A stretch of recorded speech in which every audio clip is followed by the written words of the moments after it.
FASTag ಕಡ್ಡಾಯಗೊಳಿಸಿದ ದಿನದಿಂದ Talapady city ಬಸ್ಗಳಿಗೂ ಕಡ್ಡಾಯ toll ನೀಡುವಂತೆ ನವಯುಗ್ ಸಂಸ್ಥೆ ನಿರ್ದೇಶಿಸಿತ್ತು. ವಾರ್ಷಿಕವಾಗಿ 15,000 ರೂಪಾಯಿ ನೀಡುವಂತೆಯೂ 30 ಬಸ್ಸುಗಳಿಗೆ 18 ಲಕ್ಷ ರೂಪಾಯಿ ಪಾವತಿಸುವಂತೆ ಸಂಸ್ಥೆ ಕೇಳಿಕೊಂಡಿದೆ. ಆದರೆ ಇದಕ್ಕೆ ತಲಪಾಡಿ ಸಿಟಿ ಬಸ್ ಮಾಲಕರ ಸಂಘ 4,100 ರೂಪಾಯಿ ಪಾವತಿಸಲು ಬದ್ಧ. ಅಲ್ಲದೆ ಹೆಚ್ಚು ಸುಂಕ ಕಟ್ಟಿದಲ್ಲಿ ಅದರ ಹೊರೆಯನ್ನು ಬಡ ಪ್ರಯಾಣಿಕನ ಮೇಲೆ ಹಾಕಬೇಕಾಗುತ್ತದೆ. ಟಿಕೆಟ್ಗೆ 3 ರೂಪಾಯಿ ದರ ಏರಿಸುವುದು ಅನಿವಾರ್ಯ ಎಂಬುದು ಬಸ್ಸು ಮಾಲಕರ ವಾದ.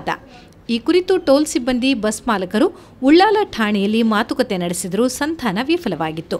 ಅಲ್ಲದೆ ಫಾಸ್ಟ್ಯಾಗ್ ಕಡ್ಡಾಯದ ನಂತರ ಕೇವಲ ಒಂದು ಗೇಟಿನಲ್ಲಿ ನಗದು ಪಾವತಿಸುವ ವಾಹನಗಳಿಗೆ ಪ್ರವೇಶ. ಇದರಿಂದಾಗಿ ಸಿಟಿ ಬಸ್ಸುಗಳಿಗೆ ಟೈಮಿಂಗ್ ಕಾಪಾಡಲು ಕಷ್ಟವಾಗುತ್ತಿದೆ.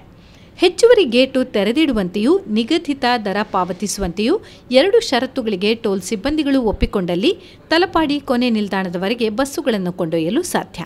ಆದರೆ 1 ತಿಂಗಳ ಕಾಲ ಟೋಲ್ ಸಂಸ್ಥೆಯವರು ಮಾತುಕತೆಗೆ ಬರುವರೆಂದು ಬಸ್ ಮಾಲಕರು ಟೋಲ್ ಎದುರುಗಡೆಯೇ ಬಸ್ಸು ನಿಲ್ಲಿಸಿದ ಪರಿಣಾಮವಾಗಿ ಪ್ರಯಾಣಿಕರು ಸುಮಾರು 1 ಕಿಲೋಮೀಟರ್ವರೆಗೂ ಸುಡು ಬಿಸಿಲಿನಲ್ಲಿ ನಡೆಯುವಂತಹ ದುಸ್ಥಿತಿ ಎದುರಾಗಿದೆ. ಇದನ್ನು ಖಂಡಿಸಿ ಸ್ಥಳೀಯ ನಾಗರಿಕರು ಬಸ್ ಮಾಲಕರ ಜೊತೆ ತಲಪಾಡಿ ಟೋಲ್ ಗೇಟ್ ಎದುರುಗಡೆ ಭಾನುವಾರ ಜಮಾಯಿಸಿ ಸಮಸ್ಯೆಗೆ ಪರಿಹಾರ ನೀಡುವಂತೆ ಟೋಲ್ ಸಿಬ್ಬಂದಿಗಳನ್ನು ಒತ್ತಾಯಿಸಿದ್ದಾರೆ. ಉಳ್ಳಾಲ ಠಾಣೆಯ ಪೊಲೀಸರನ್ನ ಕರೆಸಲಾಯಿತು. ಆದರೆ ಟೋಲ್ ಅಧಿಕಾರಿಗಳು ಸ್ಥಳದಲ್ಲಿರದೇ ಇದ್ದುದರಿಂದ ಸಂಧಾನ ವಿಫಲವಾಗಿದೆ.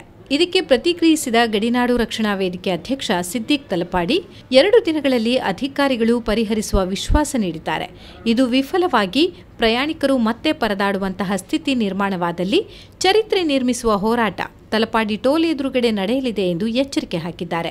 ಈ ಸುಡು ಬಿಸಿಲಿನಲ್ಲಿ ಈ ಜನರನ್ನ ಅನ್ಯಾಯವಾಗಿ ಆ ಕಡೆ 1 ಕಿಲೋಮೀಟರ್ ನಡೆಸಲಿಕ್ಕೆ ನಿಮಗೆ ಒಂದು ದಯ ಕೂಡ ಆಗ್ತಾ ಇಲ್ಲ, ನಿಮಗೊಂದು ಕರುಣೆ ಇಲ್ವಾ, ನಿಮಗೆ ಹೃದಯ ಇಲ್ವಾ ಅಂತ ನಾವು ಕೇಳಲಿಕ್ಕೆ ಕೂಡ ಬಯಸ್ತೇನೆ. ಜನರ ಪರವಾಗಿ ನಾವು ನಿಂತು ಹೋರಾಟ ಮಾಡ್ತೀವಿ ಅಂತ ಹೇಳಿ ಕೊನೆಯ ಎಚ್ಚರಿಕೆ ಇದು. ಇನ್ನು ನಿಮ್ಮ ಮುಂದೆ ಮಾತಾಡಲಿಕ್ಕೆ ಬರೋದಿಲ್ಲ. ಇದು ಕೊನೆಯ ಮಾತು. ಇದಕ್ಕೆ ಸ್ಪಂದನೆ ಸಿಗದಿದ್ರೆ ನೀವು ನಮ್ಮನ್ನು ಅರೆಸ್ಟ್ ಮಾಡಬಹುದು, ಜೈಲಿಗೆ ಹಾಕಬಹುದು.